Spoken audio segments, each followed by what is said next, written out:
কি রে এই বয়সে বিড়ি খাওয়া? কে রে তুই? এক থাপড়ে তোর পাছা লাল করে দেবো। তুই জানিস আমার বাপ কে? আমার বাপ মাস্টার। মাস্টার মানে বুঝিস না? আমার বাপ সরকারি চাকরি করে, তাই আমাদের বিড়ি খাওয়া নরমাল ব্যাপার। আচ্ছা, কোথায় গেল এক বারোটা? জ্ঞান দিতে।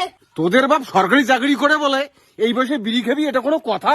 বেশি মুখ চালাস না, এমন মার মারবো না বাপের নাম ভুলে যাবি। ওই দেখ বাবা, চল চল। टूट जाए राजा दिल। কি রে বাবা? 10 টাকা দাও না বাবা বিড়ি খাওয়ার জন্য।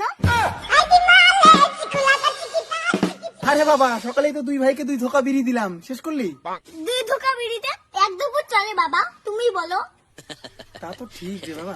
তুমি করো সরকারি চাকরি, সরকারি চাকরিওয়ালার বেটা যদি একবেলা বিড়ি না খায় তাহলে তো তোমারই মান সম্মান যাবে। এই না বলে সরকারি চাকরিওয়ালার বেটা, বাবা রে। দাঁড়াও দাঁড়াও দাঁড়াও, আমার ভাগের একটা বিড়ি আছে, এটাই খেয়ে নাও, পরে আমি দিয়ে দেবো, কেমন? করি খাও বাবা, করি খাও, ভবিষ্যতে উজ্জ্বল হও। হ্যাঁ হ্যাঁ, ঠিক আছে।